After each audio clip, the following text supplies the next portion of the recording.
This is Defenders TV Podcast episode 74, where we are looking at Luke Cage's 101.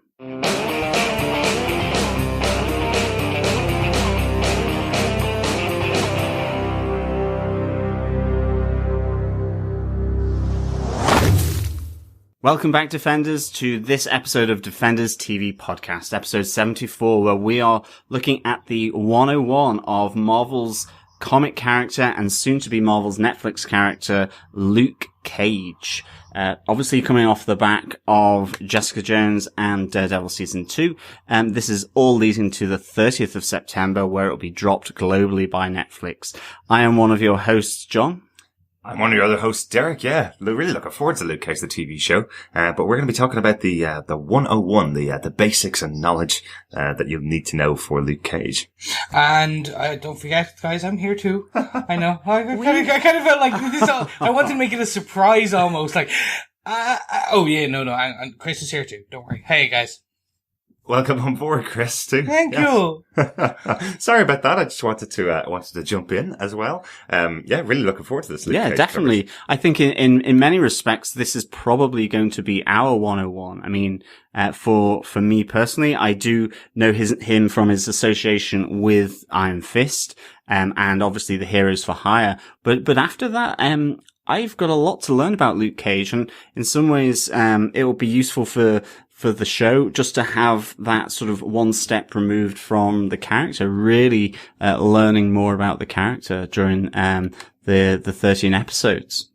For myself, I'm actually not gonna lie, I'm kinda I've always known Luke Cage from more peripheral, like, secondary character to a lot of, so he is a New York based hero, so he did get a lot of crossover with Spider-Man the odd time, and then especially during Civil War, he became very prominent in the comic book arc.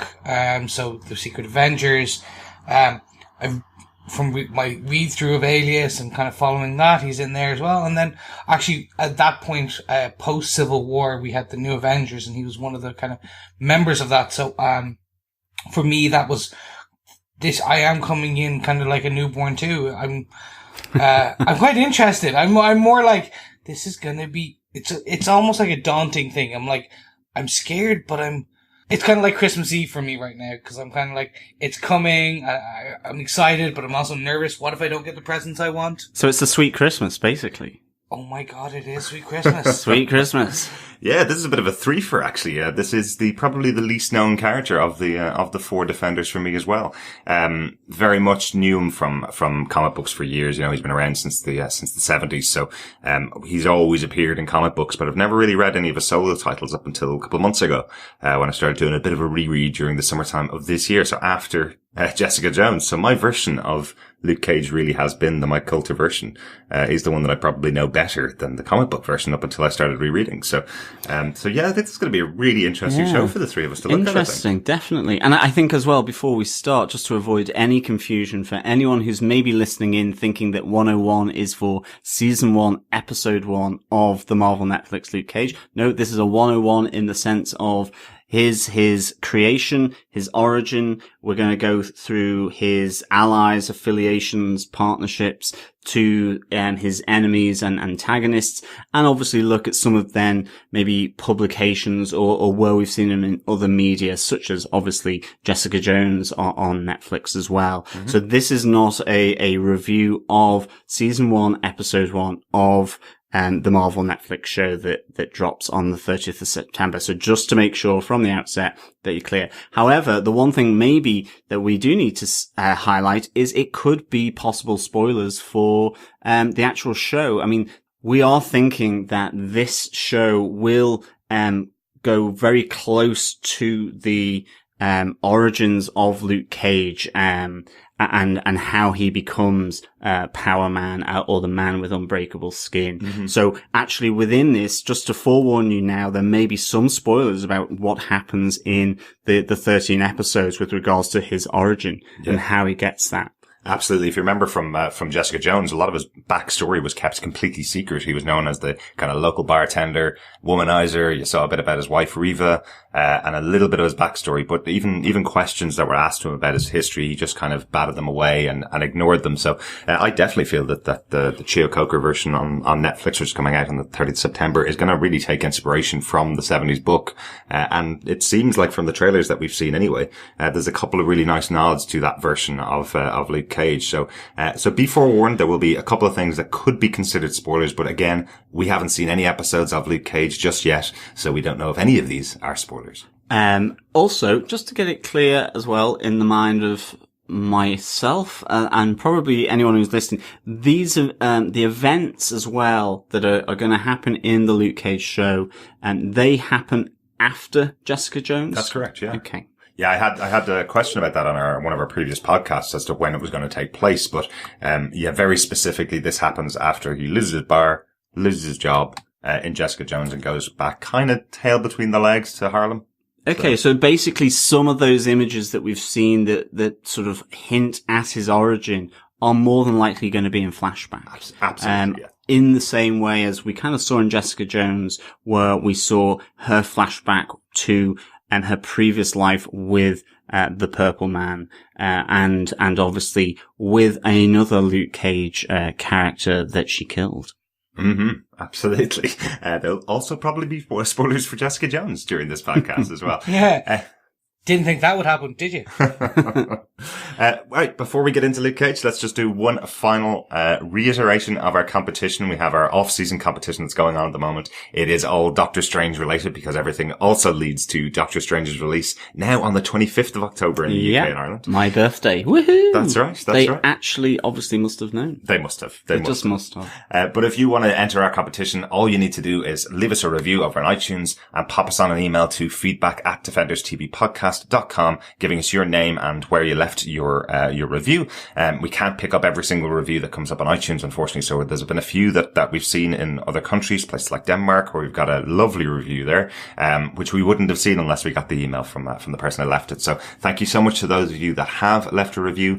The competition itself will be open till about the 28th of September, and we will record the winner for the release of our Luke Cage episode 1 review, which will come out on the 30th of September. We hope. Cross fingers for that one. But it should be out on the 30th of September. So please like and share, obviously, the podcast.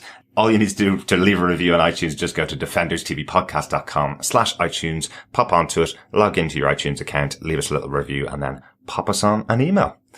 Without further ado then, guys, I think it's time to get into Luke Cage 101. Absolutely.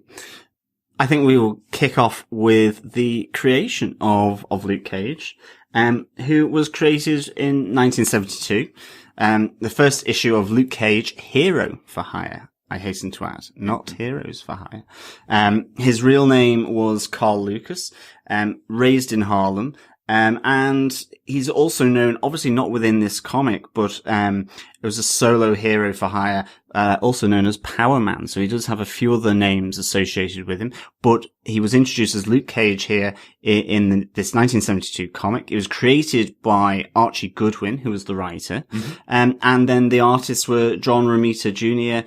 and George Tusker, both artists on this new creation for Marvel. Absolutely, yeah. And it can't really be taken away from the actual origin of the character. This was right in the middle of the blaxploitation explosion in the US when you had characters like Shaft in the cinema. Big kind of a big thing to happen in cinema, really, in the US. So they decided to kind of bring that character into Marvel comic books. Very much like things like, Iron Fist was created in the time when Kung Fu was very popular. Shang-Chi was very popular because, again, of the martial arts that were going on at the time in the 70s. So this is where Luke Cage came from. This is where his background is. Yeah, a lot of these characters respond to cultural events going on, certainly in the US, at the time. And this is no different. To be honest, this really does come from that whole era of blaxploitation movies, of the TV shows showing gritty cop dramas. But as well, I mean, we do have it coming out of, the civil rights movements as well, and all these different, cultural and social aspects all blending together. And of course, Marvel, like DC, like any other kind of medium, it is responding to those events. And for Marvel, it's the creation of characters that reflect some of these things going on. Mm-hmm. But but the character's origin then, how does Luke Cage come about? How does this man become the man with the unbreakable skin who angle grinds his abs for pleasure? Actually, his first issue comic is actually quite a large size issue. There's a lot that goes on before he gets to creation. It's not like, the atom bomb drops and he's suddenly Luke Cage. I really do like his origin story. So as you mentioned, John, he was born Carl Lucas and raised in Harlem. He grew up in juvenile homes and worked with the criminal element in the Harlem area. Kind of just some basic crimes, knocking over a shop here and there. But he was working for the most part with his best mate, Willis Stryker. Willis went down a different path and became a much bigger criminal within Harlem. But Luke turned away from that and turned kind of against that whole criminal element, as he grew up. Eventually, unfortunately, he had an argument with Willis Stryker over a woman. Sadly, this woman is Reva Connors, who we know from Jessica Jones, his wife in the Jessica Jones series. She was in the original issues of the comic. But because of this fight over a girl, Reva Connors, who Willis believed that Luke had turned against him, he plants heroin in Luke Cage's apartment, and Luke gets arrested and sent off to prison, making his way to Seagate Prison on a life sentence.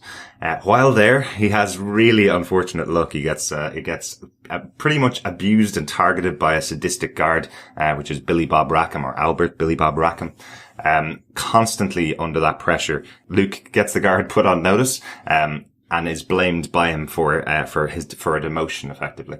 No, it's really interesting. I love this kind of origin of Luke Cage. I like the struggle that he has to really assert himself in this world. And I kind of like the villainous slant that he potentially could have gone down as well. This idea that he does dream of following Willis Stryker and being in this kind of racketeering gang and he is also a member of a gang called the Rivals. I love the fact that there is this kind of history that is a bit ambiguous for Luke Cage, and it comes back a bit again, even with his best friend Iron Fist as well, where he slightly betrays Iron Fist when when Heroes for Hire trying to reform. It's all with the Master of the World series, and with Heroes for Hire. But I love that slant to Luke Cage's character that he could have gone another way, and it's been this battle and struggle. And even when he's been, as you say, gone to Seagate Prison, you have him again just finding the worst of luck by having a real sadistic, sort of psychotic guard who ultimately triggers the path that he goes down on and who he becomes. But I really like this side of Luke Cage, and I'm hoping that it comes out certainly in the Netflix show. Yeah, absolutely. One of the other weirder elements, I suppose, for Luke is that while he's stuck in prison, he also is experimented on by Dr. Noah Burstein, who experiments on him with the same kind of super soldier serum that was used to create Captain America. So quite interesting. A little bit of an advancement to it, slight change to it after 30 years of being in development after the creation of Captain America. So once again, the super soldier serum is responsible for the creation of another character in the Marvel Universe, which I really like. But what makes it unusual is that Billy Bob Rackham, the wronged, or he feels wronged security guard, is the one that basically messes with all the dials, turns them all up to 11 while Luke is under, during these experiments. And it turns him into Power Man. It has a much bigger effect on him, than it did on Captain America. So an interesting little touch there. You wonder, is he stronger than Captain America after these experiments? Because it's had a much greater effect on him. But he uses that to break out of prison. He walks through a wall effectively, breaks out of prison, goes off to Harlem and changes his name from Carl Lucas to Luke Cage and sets up Heroes for Hire. Again, another really unusual thing in the Marvel comic books. This is a guy that's basically saying, well, I'm now superpowered. People need superpowers. I need money. So I'm going to set up a company. And if you can pay me, I'll save you. basically, and that's the character. So very different for the Marvel Universe. And that filters through his character as well. Like in Defenders, he kind of almost tells them to go run and jump, that he can't do this anymore because he's got bills to pay and he's not getting paid to be a defender. And there's all that he's defending the Earth against all this weird stuff that is totally out there for him because, you know, he is a street level hero at heart. But I think Nighthawk, one of the other members of Defenders, puts him on retainer, pays him a wage so that he can still be in Defenders. So this kind of, this notion that, you know, it's important to earn a wage and be employed is really important for Luke Cage. And I think it's one of those other, like, fascinating things that really grounds this character. He is, to all intents and purposes, a working man from Harlem and wants to earn money to live and to just, you know, live in his community. And even when part of the Defenders, he's like, I'm not getting paid for this and I've got bills to pay effectively. And they put him on retainer. So fantastic. I love that idea because you look at obviously Iron Fist, Iron Man and Doctor Strange, and all three of them are multi-millionaires who have tons of money. You know, it's, that's kind of the standard. You wonder where they get all their money to do this stuff. And it's like, well, yeah, okay, they were left it by their parents is basically it. Whereas Luke, a guy who's been in and out of juvenile homes, gets sent to prison, comes out of prison and then goes, right, I'm setting up an agency now. People can pay me to do this work. Great idea. I'm kind of interested now in the upcoming Netflix show. He's now down and out on his luck now after losing the thing. So I'm assuming he's going to come home back to Harlem and literally go straight hero for hire. Basically, there'll be something he'll go, like, I'm assuming it's going to be like he'll stop a robbery in a shop or something and then they'll offer him money and he'll go, oh, and takes the money and then becomes the hero for hire. Then he'll have a soul search and go, I should really be doing this for better things. And then he'll start doing it for free. Or he'll just hire on more people to join his agency that'll be hired out for different jobs, you know? Yeah, but I'm wondering, like, from the comics and obviously within the trailer of Luke Cage that we've had where he's in the shop, I think it's, is it a Chinese takeaway or a Chinese restaurant, kind of street food restaurant, where, he's protecting that shop against those criminals that are trying to obviously rob the cash register. But that does happen in the comics. I think that is also lifted out. That's exactly where he gets his idea of being that hero for hire, right. In that, they offer to pay him for saving their business and so on. And he's willing to take it because, as you say, he is a working man. He needs to earn money to, buy the house, pay the bills, and ride the bike. It's kind of that kind of simple. So it's really interesting. And I just wonder whether that scene is kind of, that reflection of one of the comic arcs. Yeah, absolutely. So it'd be really interesting. Very interesting.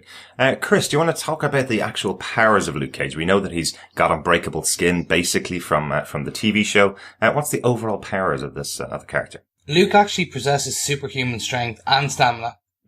And then it goes on that his actual skin and muscle tissue is like so extremely dense that it kind of gives him this high resistance to physical injury. Right.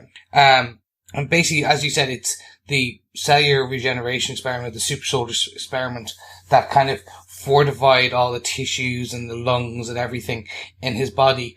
And initially from the first experiment, he actually only had this kind of stamina and regeneration and the actual kind of bulletproofness. And then at a later stage in the comics history, he then got a second exposure. Right. And got which enhanced his strength to a greater piece. So actually this leads into a question, but I'll put a pin there right for a second. Okay. And then basically he has a faster than normal, but I think we've seen the word 3x somewhere. Recovery time from his injuries. But, what I'm actually kind of interested in is we have yet to see him have super strength, really. In, what I would consider, he's bulletproof and he can bend things because he's so strong. So I'm wondering is potentially this, arc, the series, the 13 episodes, is where he's going to get super strength. He'll get a second dose, and he'll get that bit more.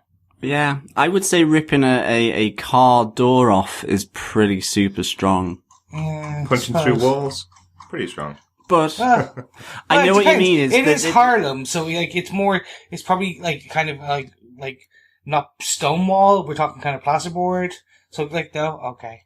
But maybe like I mean, we definitely saw in Jessica Jones that Jessica can equal his power at the moment. So he is superhuman with regards to that. But maybe we do see him have another dose of the serum, and maybe what we've seen where it looks to be the initial experiment, maybe that's his second experiment or recharge or reboot of the serum into his body, because it's either a flashback or it's another dose of this serum. So maybe that's not beyond possibility. Definitely. Yeah. It depends what that scene is. Is it a flashback or is it something in the present of Luke Cage's life? Yeah. So it'd be really interesting to see that. Definitely. Yeah. I will say in the research for this episode, we did rewatch the fight scene between Jessica Jones. So it is a bit fresher, in my mind, cause we only watched it about half an hour ago, actually. Okay. But it's quite interesting seeing that those two characters were fighting, and it was very much showing that he is equally powered to Jessica Jones. So however strong you think she is, Luke is pretty much exactly equal, because you see them pushing each other back and forth no further. They don't throw each other over unless caught unawares, kind of thing. So maybe he just has this in his head going, well, I want to be stronger than her, so I'll go back for one more treatment. That could be it. Yeah. And to boot as well, he is an experienced and skilled street fighter, and part of that comes from his relationship with Iron Fist, who teaches him some martial arts, but also just the fact that he grew up within the gang rivals, and that he's got the physical smarts about him to he can throw a good punch, basically, in that sense, and he can look after himself. So he has those skills embedded and given then the strength, the stamina, the steel hard skin, the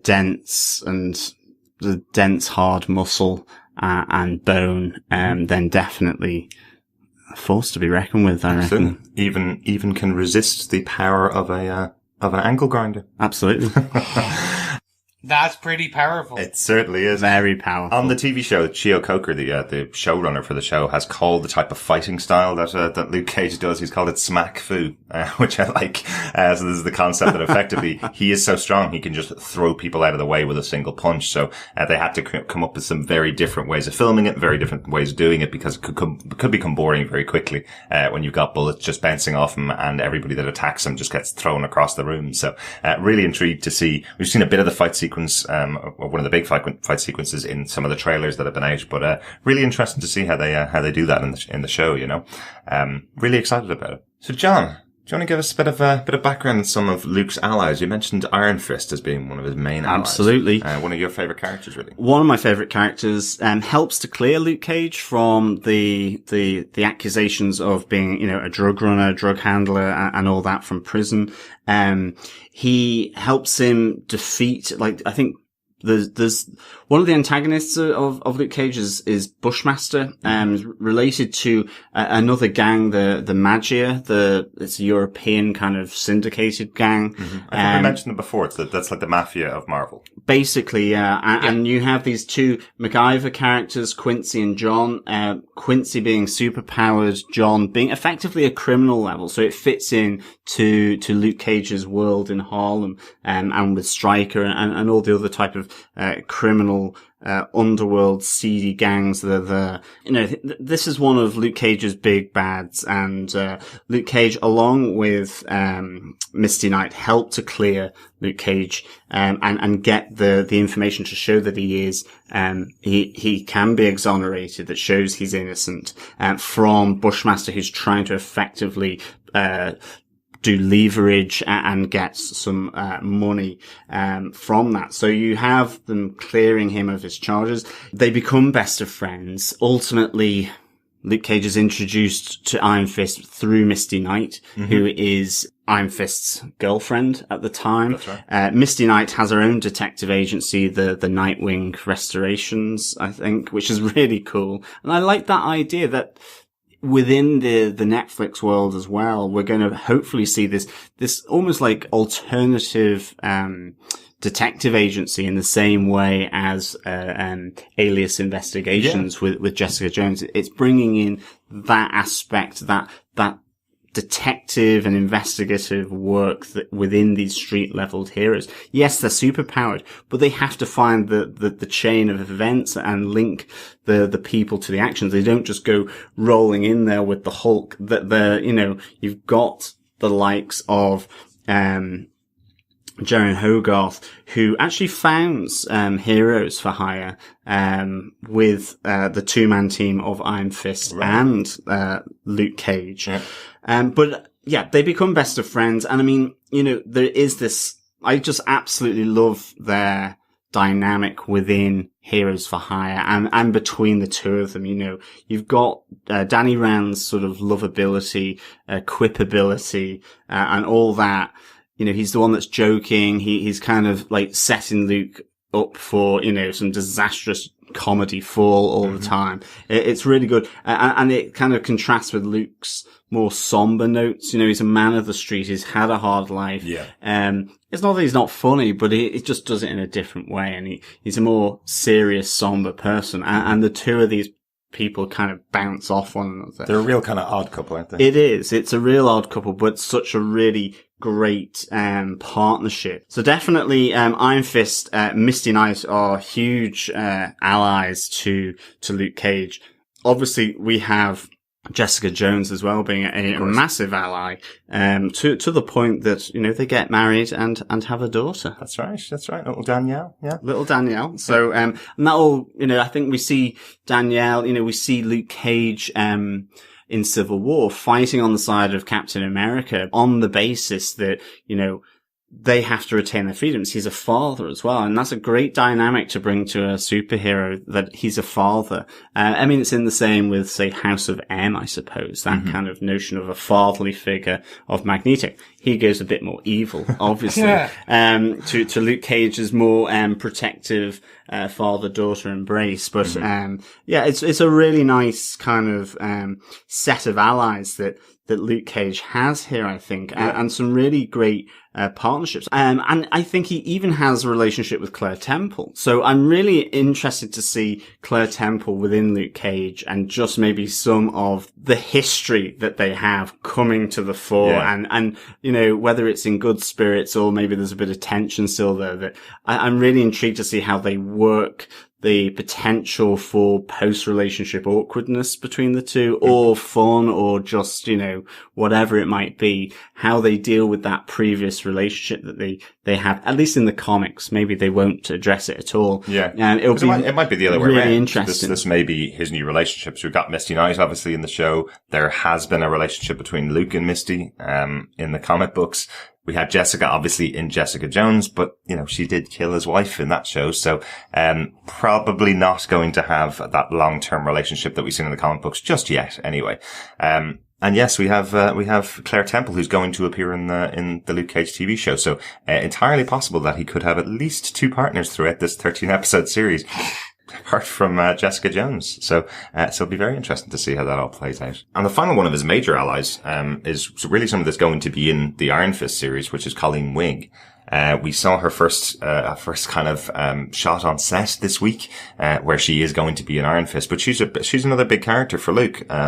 She's the former housemate of Misty Knight. In fact, when they all meet each other for the first time, it's in issue 48. I was just reading them during my rereads during the summer, where Power Man is looking for Misty Knight, breaks in, has a big battle with Colleen Wing, who calls on the help of Danny Rand and Misty Knight, and that's kind of how they all meet up for the first time. So another big character for Luke. So it'd be intriguing to see if there is some kind of crossover before Iron Fist starts, with all of those characters working together in one case, or maybe that's going to be the switch over to Iron Fist, the series that's also coming from Netflix next year. Well, that's it. I think I don't know what you guys feel, but for me, this is one of the things of the Luke Cage, show.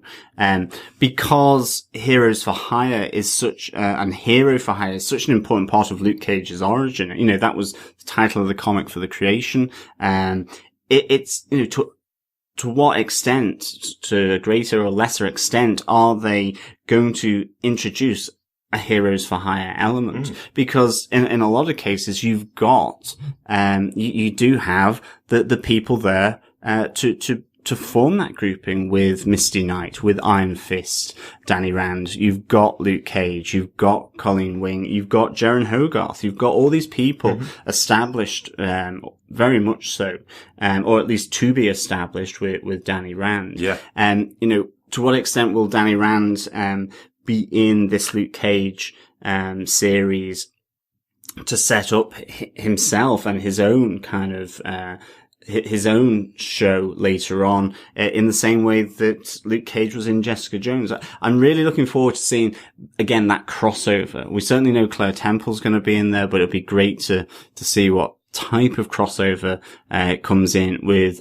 in particular for me, Iron Fist and Danny Rand. Absolutely. Do you think we'll get Danny Rand introduced in episode 10, 11, 12, 13, kind of just before the end? I'm hoping we do. I'd love to see him get as big a part in the show as Luke got in Jessica Jones. Remember, he only really was in the show for 4 episodes, but he did have a big impact because her storyline was intrinsically tied in with Reva Connors, and what happened with Reva in that show. So I'd like to see a big kind of arc towards the end of the season, but everything that I've seen so far of the show really tells me this is a story about Luke and Misty. It's going to be, it's going to be very Harlem based, and it's all about the people that are around them. So, I really don't know whether there's one huge arc that goes to maybe episode 8 or 9, and then something else kicks off towards the end of the season that's going to be completed in Iron Fist. Perhaps that's a way that could play it. But it wouldn't surprise me. I'm really hoping we don't get what we got with Luke Cage, which was, you know, a 2-minute trailer at the end of, or well, a 30-second trailer at the end of Daredevil season 2. I'm kind of hoping that we get something more than that for Iron Fist, that because the characters are so intrinsically linked in the comic books, I'd like to see him actually be involved in Harlem. But, you know, again, he hasn't been introduced anywhere else yet. We haven't seen Danny yet. So. Yeah, and I wonder, Danny's got he does have the typical, he's a playboy before he becomes the hero, isn't it? That he goes in, or did he? I'm not sure about his origin, and we'll get to that in the Iron Fist 101. Exactly. I know John's struggling to hold back. No, it's more Iron Fist. He is from a wealthy family. You know, there is wealth there. But he's effectively, he is, you know, they're involved in a plane crash, him, his father and his mother, and he is sent to and is rescued by the monks and out of Kunlun, and that's where he spends his time. So he's kind of, yes, there's this inherited old wealth there, that when he comes back to New York is there for him. It's been accruing, interest left, right and center. So he is wealthy. He's wealthy. Yeah. And again, it's one of those aspects of that dichotomy between, Iron Fist and Luke Cage, that, you know, Luke is street level. He's from a poor background. Danny from a rich, but again, that they overcome that.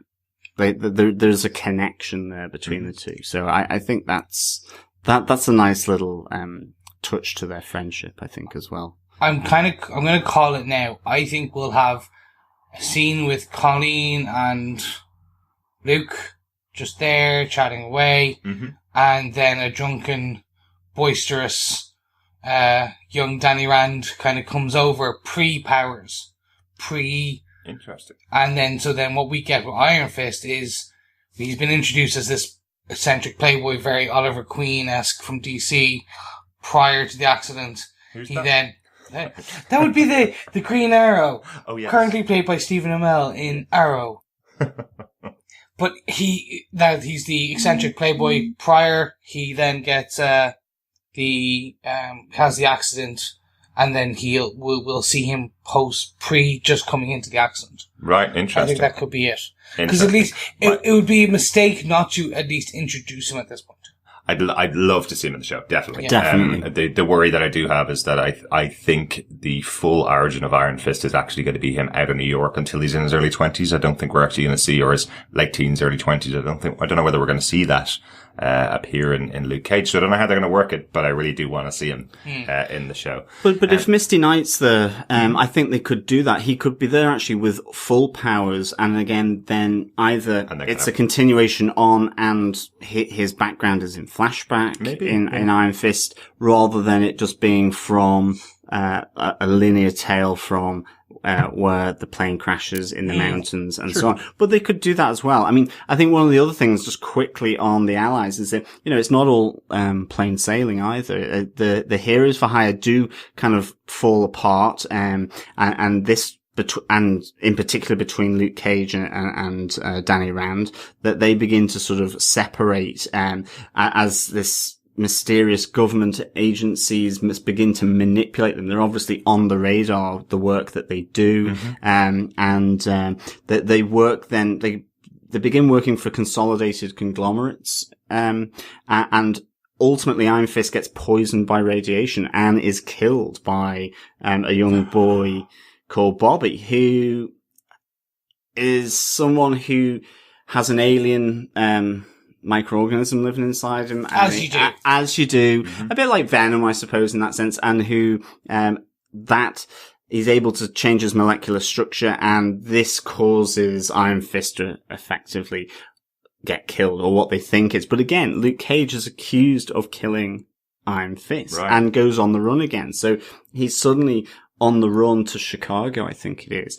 And it's at this time where they're separated that in the comics, he sets up a bar. He sets about ridding, his neighborhood of criminal elements, once he's been exonerated, I should say, from that.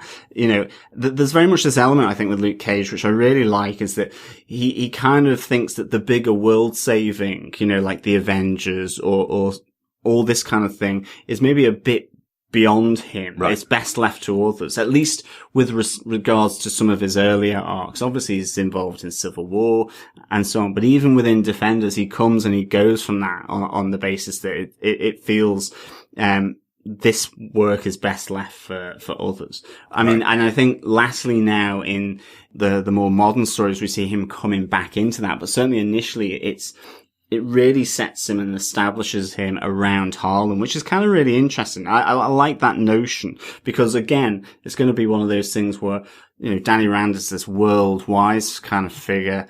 Luke Cage may be more concentrated on his own neighborhood, and how that works. So, that should be really, really good. But yeah, you can't ever, rule out, a kid that can change his molecular structure and an alien microorganism to really, get thrown into the mix and change everything up. You never know. What they'll do on Netflix, it just could be anything. You never know. They could have, I suspect it. I mean, that's not going to happen, but it's within the comics, and so on. So it's kind of interesting. It's just to say, it isn't always plain sailing for the two of them. Absolutely. And of course, ultimately in the, when Heroes for Hire come back together and they try and get Luke Cage back on, he doesn't want to be a part of that. And he only comes back in. And again, it links to this Master of the World where he actually spies on Heroes for Hire, sort of against Danny Rand and the Iron Fist. And so there's tension there between the two, which is good as well, I think. And ultimately, Heroes for Hire becomes an all-female group. That's right. Led by Misty Knight. Yeah. Yep. So, a really cool little evolution and development of the Heroes for Hire from a hero for hire through to an all-female Heroes for Hire. So, a nice little change in that group. And I think that's a lot of the comic book talk. There's anything else that we want to throw into just the comic book side of things? I know a lot of his antagonists seem to be very local to Harlem and seem to be people that he's had a lot of history with in the past. So people like Stryker, people like Cottonmouth, who we're going to see in the TV show, they haven't had huge arcs outside of the Luke Cage comic books. Any particular antagonists that we would be aware of, or? Well, I've mentioned the Bushmasters, the two MacIvors, but again, that's criminal. I think we have Scimitar, actually, who, again, that's more to do, again, with Heroes for Hire, because Scimitar serves Master Khan, who is one of Iron Fist's sort of big bads. Right. So, I mean, again, just that connection between Iron Fist and Luke Cage exposes Luke to a lot of Iron Fist's own sort of enemies and villains. Yeah, definitely seemed like in the early issues of Luke Cage, he was very much after the people he grew up with, the people who were destroying Harlem in his mind. He was going after those gangs that had been flooding the streets with drugs. Those were his villains to begin with. And then as he combined him with Iron Fist and him with the Avengers and all the different variants of them, he kind of took on kind of going up against all of their villains. But his own villains are very much street level and very much Harlem based, villains for the most part. Definitely. But having said that, we do have Darklove, who is a demon, who kills Harmony Young, who again is another, Luke Cage goes after Darklove in effectively revenge of Harmony Young's death and killing. Interesting. But I suspect we won't see that either in the show. Okay. And of course then, after going from, extraterrestrial demons like Darklove, there is the criminals, as you say, from Harlem, but also from Seagate Prison. So we have Discus Stiletto, Shade, who's going to be in the show. That's right. And Comanche, all criminals that Luke encounters during his incarceration in Seagate Prison. Very good. Very good. So after all of that kind of 101 ideas, guys, any particular recommendations for our listeners for comic books to read? I know for myself, I'd highly recommend the first issue of Luke Cage, Hero for Hire #1. It's a really good storyline at the opening of this comic book, and it does stand alone. There's not many connections to the rest of Marvel at the time. So a really good book, which you can get reasonably cheaply over on Comixology. You can also read for me again, another really good one is the first meeting of Iron Fist and Luke Cage in issue 48, 49, 50 and 51 of Luke Cage. Really good story arc and you get to know their relationship and who a lot of these characters are. Chris, any ones from you? Yeah, so there's a nice kind of 2-issue arc of Fantastic Four. I think it's like Fantastic Four 168 to 170, where Luke Cage joins the Fantastic Four because they have a depowered thing. Interesting. Which is it's just a nice little kind of funny one. Mm-hmm. I'm a big fan of the actual original Power Man and Iron Fist kind of series.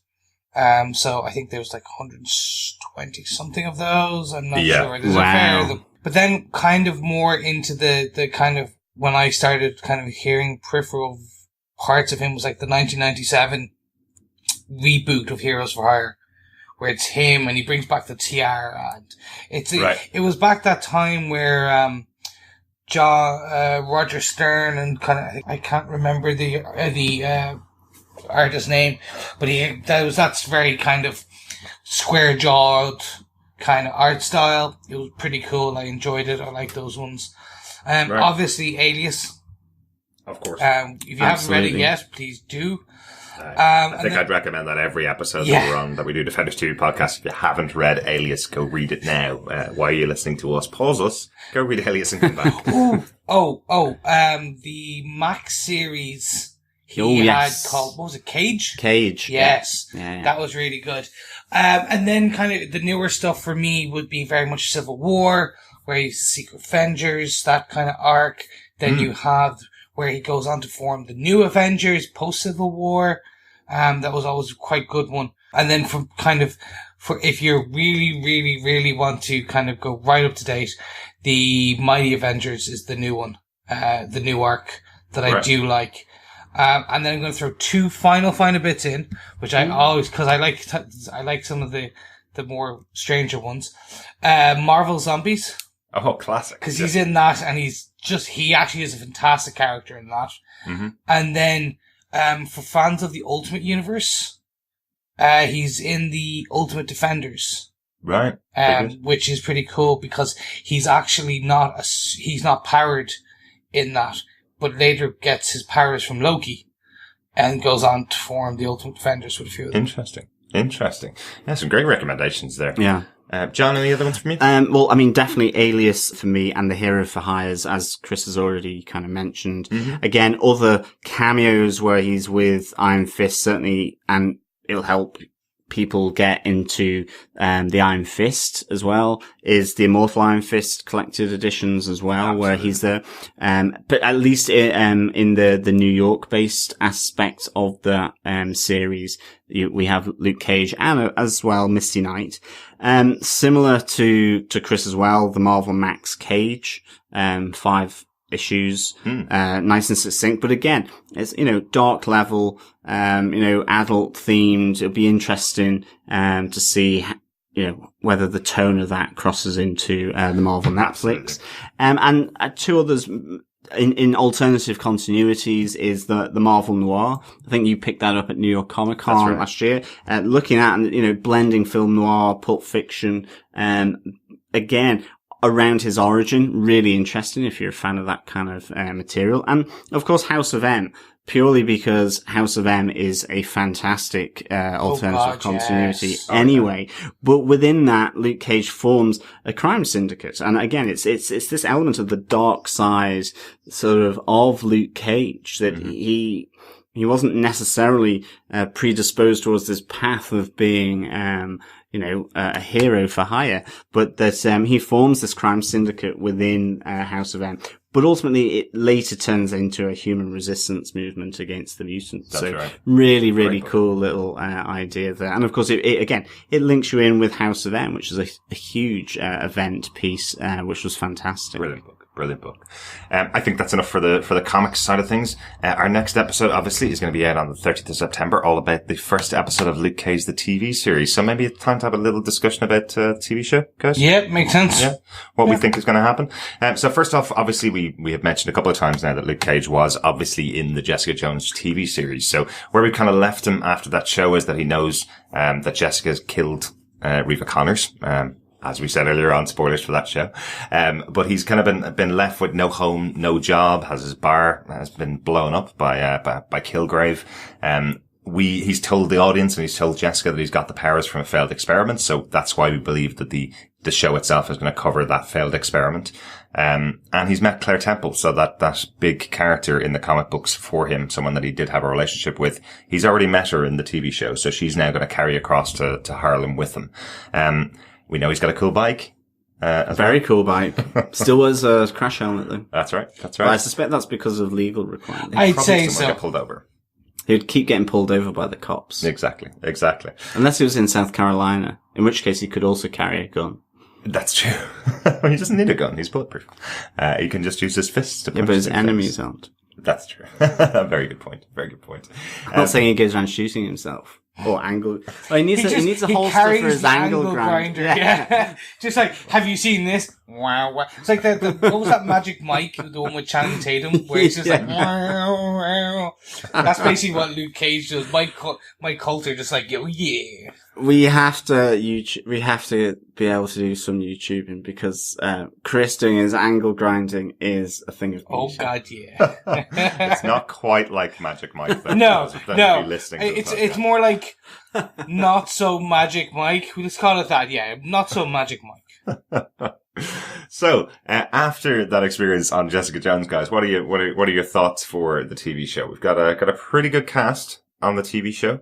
Do you think it's going to be any way similar? Do you think they're going to take some of Luke's character from Jessica Jones? Do you think it's going to be a very similar character, or do you think they're going to change it up a bit?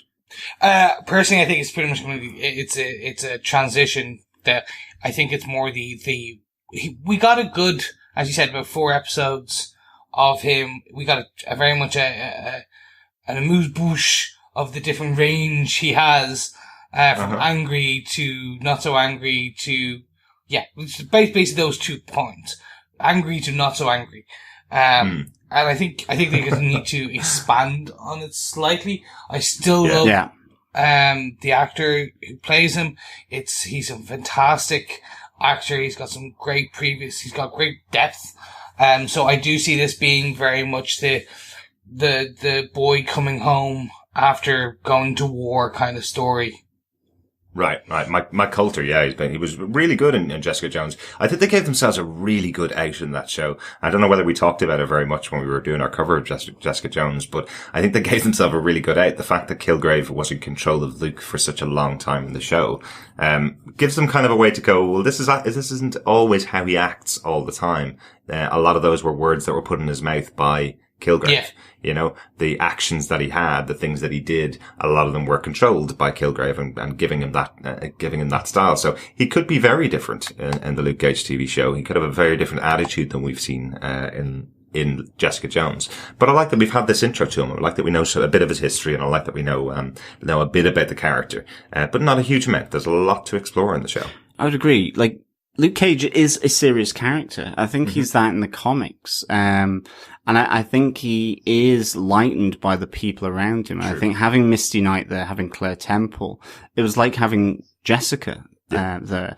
They're the things that bring the lightness to the character of Luke Cage, because they bring out the more tender moments, the more fun, the more comedy moments. And this is why, for me, I think actually it's really important that the whole Misty Knight interaction with Luke Cage. And I think, you know, the cherry on top for that is going to be that she introduces her boyfriend, Danny Rand. Hopefully. Yes. And that they begin maybe, you know, the tentative steps towards being the best of friends, because I think, you know, this relationship between the two, I just hope the Netflix series don't ignore that and don't ignore the Heroes for Hire thing totally, and it just becomes the Defenders. I suspect they won't do. I'm absolutely convinced that Danny Rand is going to show up in this series of Luke Cage. To what extent, we have to wait and see, but I think he's definitely going to be there. That's one of the things I'm really holding on to.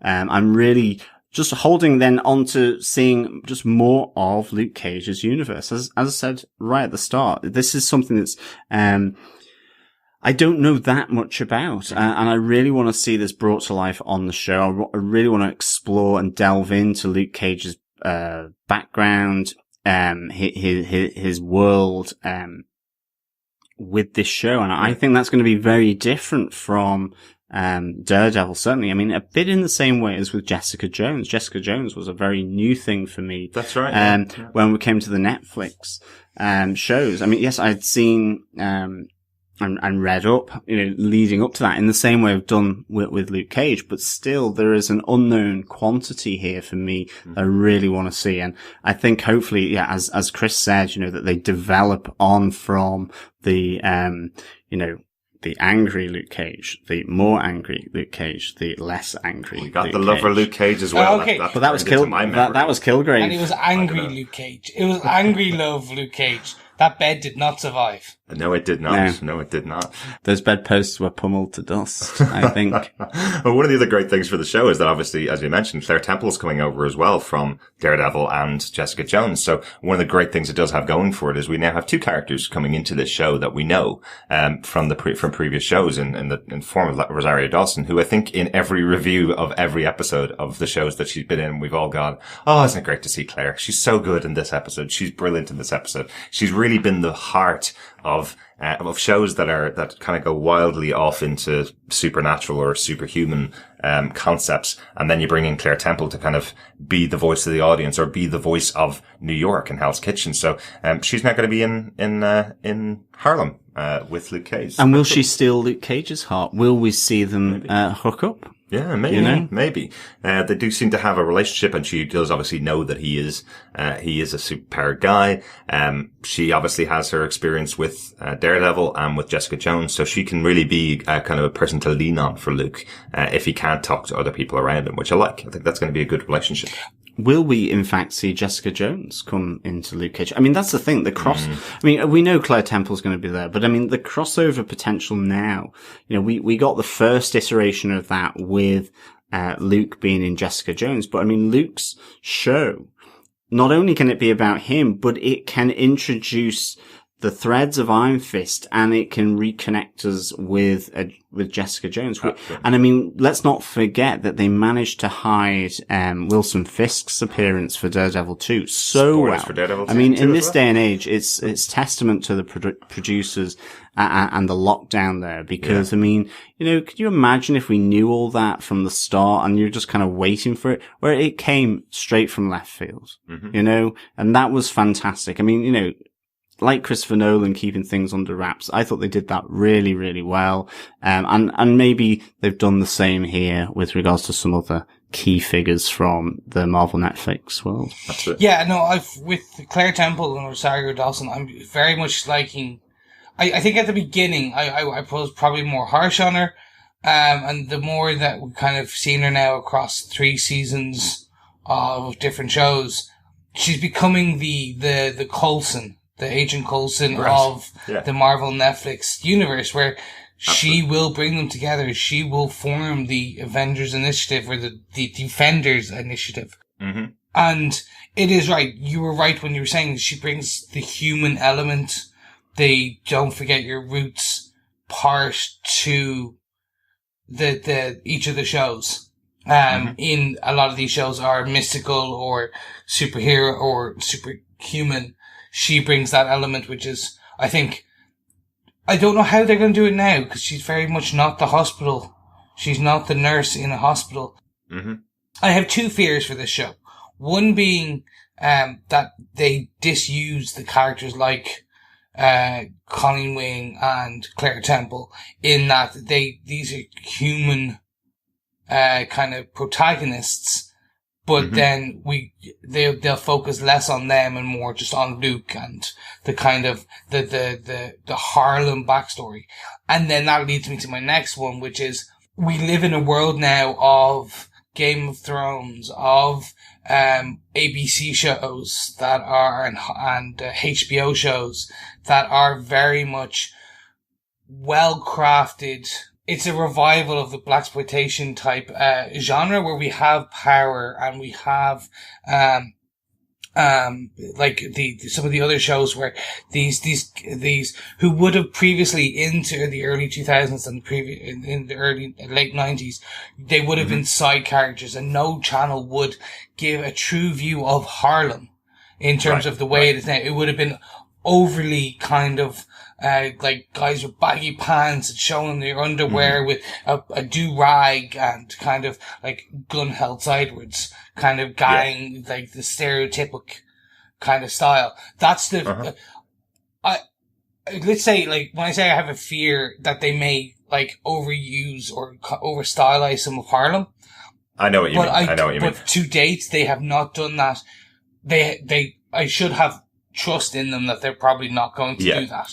But again, it's always that, as a man who hates tropes, if we suddenly get a do-rag, wife beater styled kind of, clothing with baggy pants and a sideward held gun of a gang member, then I'm like, oh, if you do it more than once, it's not funny anymore. Yeah, I think it's one of the really intriguing things about this show, the showrunner that was chosen for it, Chio Coker. He really does seem to have his own concept of what he wants to deliver with this show. He does want to deliver the Marvel Universe's version of The Wire. That's kind of his view on it, is looking at a show that really got it right in terms of a small community in Baltimore, and he wants to transport that into a community like Harlem in New York. So it sounds like everything that we've heard, and again, most of it's promotional material, so you never know until you see it. Yeah.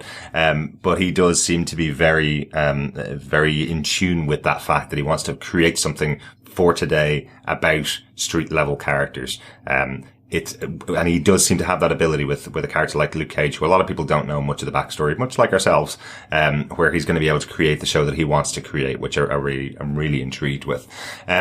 Let's talk about quickly just one. I don't really want to dwell on other people's previews of Luke Cage, but one of the things that's really stood out is the character of Misty Knight. Pretty much everybody is saying that she is fantastic that Simone Missick has done a great job at Misty Knight. And the show is kind of a two-hander between her and Luke Cage and what she does in Harlem and what he does in Harlem, and them working together, which I really like. I love the idea that this is going to be potentially another main female lead for a Marvel show. After the success of Jessica Jones, you'd think they'd want to greenlight every major female character in Marvel and give them all some really good writers behind them. So I'm kind of excited to see another strong female character in the Netflix universe. Definitely. Yeah. I mean, that this character is critical in this world, both in terms of Luke Cage, but also with Iron Fist and with Danny Rand, and for herself as well, as, being a similarly strong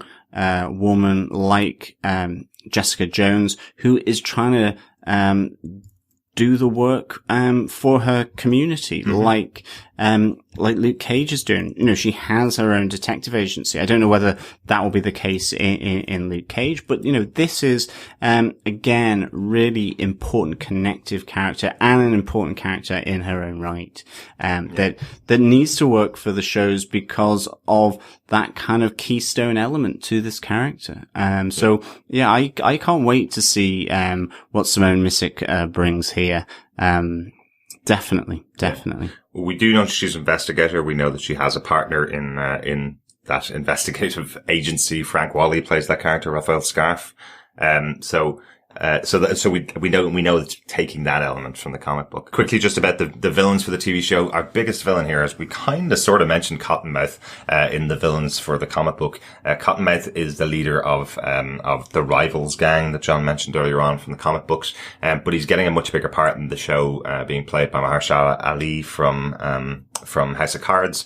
Really enjoying this character so far in the trailers. Really seeing a cool side of him. One of the greatest things that the Netflix shows have had so far has been the villains for their shows.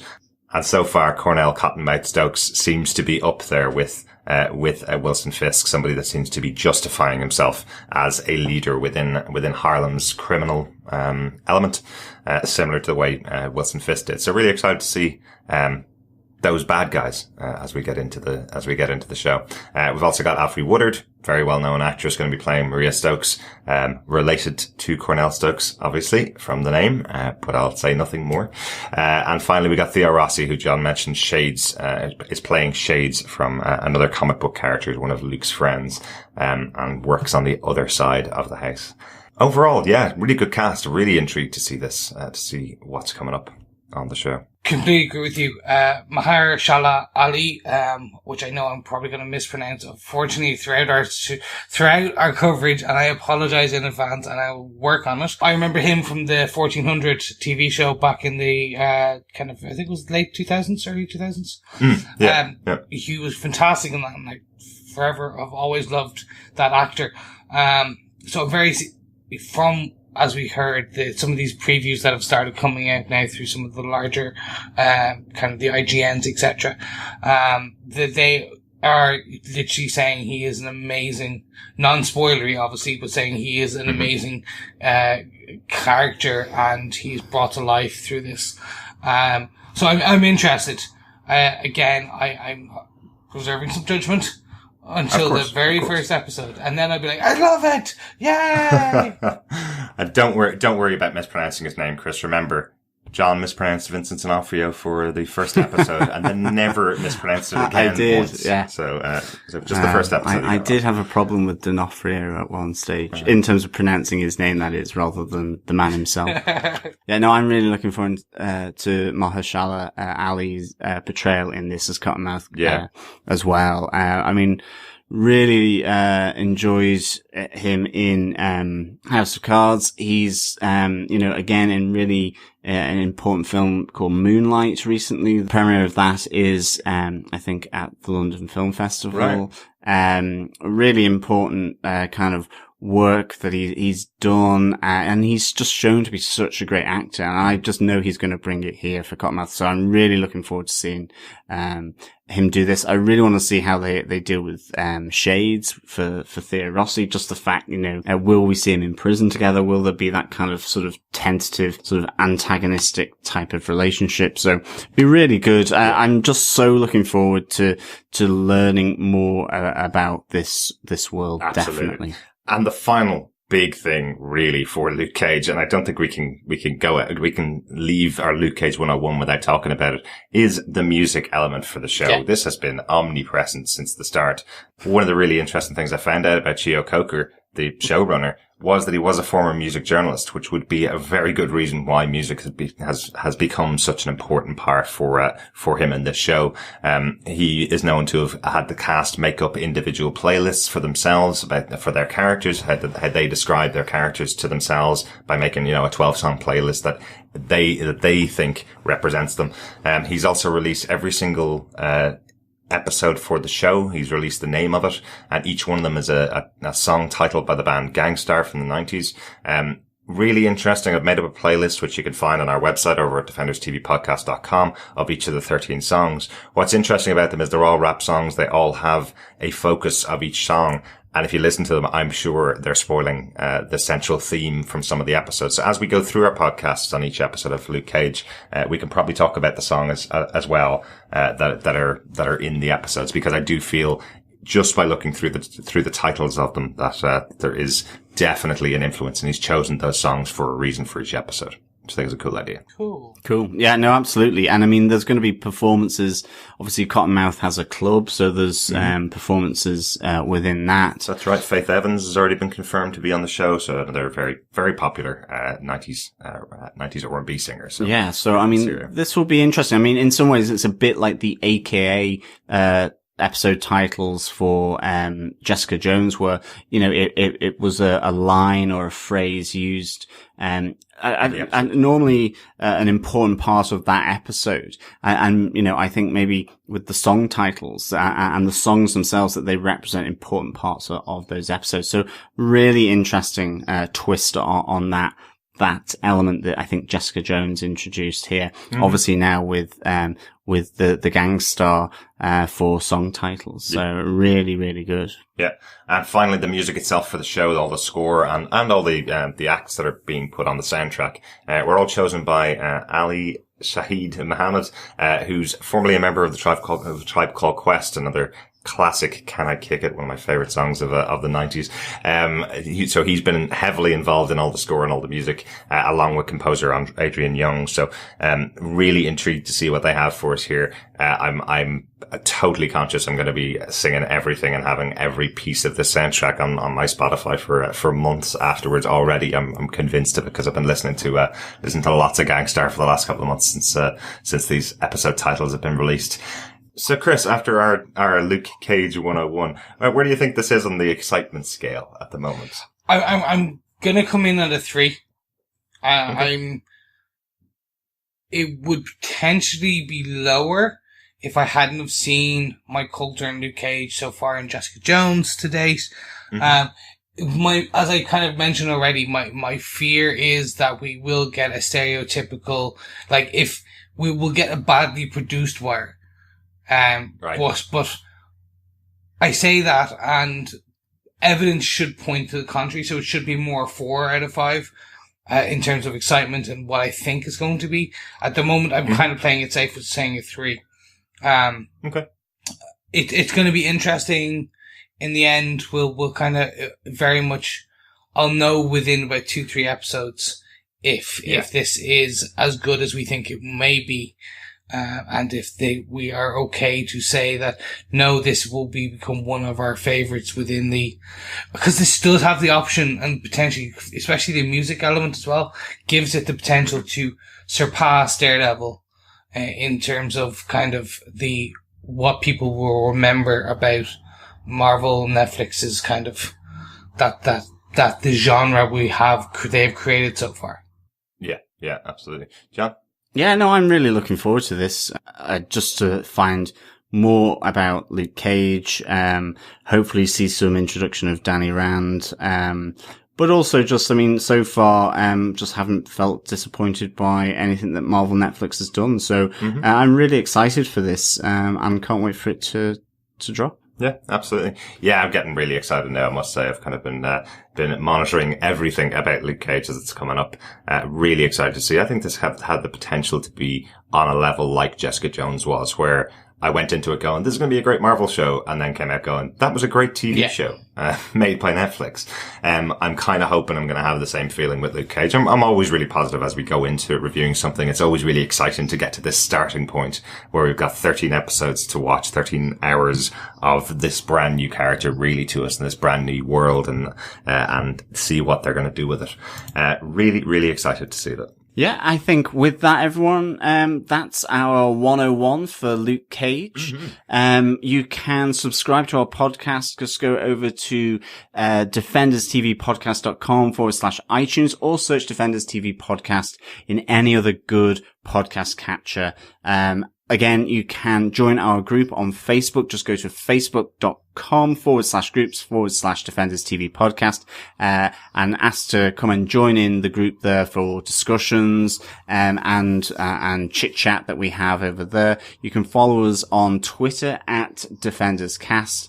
And of course, if you want to be a part of the podcast, if you want to give any feedback on any of the episodes, just send in feedback to feedback@defenderstvpodcast.com. You can leave it on the group, or you can leave a voicemail if you go to our website, to www.defenderstvpodcast.com. You'll see on the right-hand side of the screen, a place where you can leave voicemail up to 90 seconds. You can, be a part of the podcast. So again, I think with that, it's just to remind everyone that we will be back on the 30th of September. And from then, every Tuesday and Friday with new reviews of Luke Cage Season 1 as it drops on the 30th of September globally by, Netflix. So the countdown continues. So excited. So excited.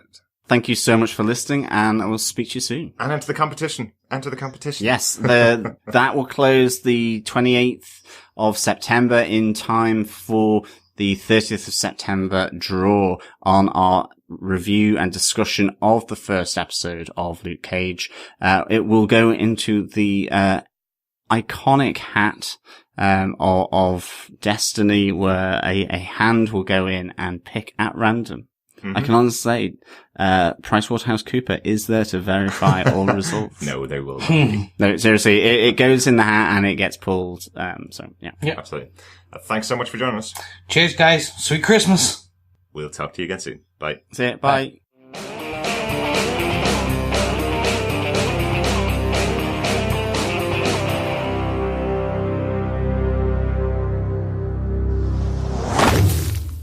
Thanks for listening to Defenders TV Podcast, a TV podcast industries production. If you want to help out the podcast and you've enjoyed listening to us, there's some really easy ways to do it. If you can share our episodes through your social media channels like Twitter, Reddit, Facebook, or Google+, that gets some extra listeners into us. If you want to leave us a review on iTunes or a rating, just leave a 5-star rating, click the button, or go to iTunes through defenderstvpodcast.com/iTunes. We'll take you straight to our page and leave us a review or a rating there. That always helps out independent podcasts. And also, as always, we love to hear your feedback about the show's interaction with our audience is what we really, really love. So you can send us feedback to feedback@defenderstvpodcast.com. Thanks so much for listening, and we'll talk to you next time.